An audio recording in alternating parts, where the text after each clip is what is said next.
Et donc, si Dieu, qui sait que l'homme ne peut pas croire en un autre homme qui dit se nommer Dieu, qui se nomme Dieu, alors comment cela va se faire si Dieu se donne un autre nom autre que celui par lequel il a donné à l'homme de l'appeler, donc Dieu?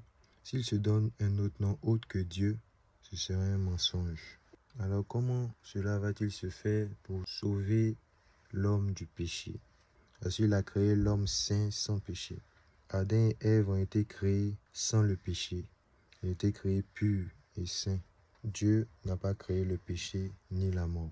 Donc comment il va restaurer leur dignité qui a été perdue lamentablement? Ils ont désobéi à cause de quelque chose qui n'avait même pas lieu d'être fait.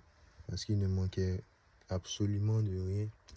Alors la parole de Dieu, la parole même de Dieu, la parole même de Dieu, que lui-même, Dieu, a transmise aux prophètes, ces hommes descendants des premiers êtres, aussi impurs.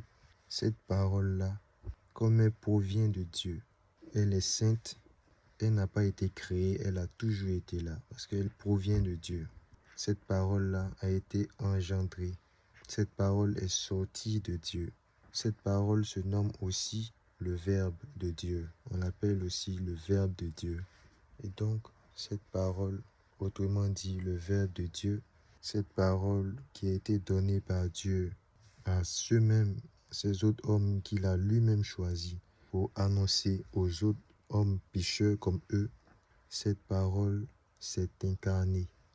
Vu qu'il y a deux raisons pour lesquelles Dieu était comme contraint de ne pas venir dans sa nature à lui-même.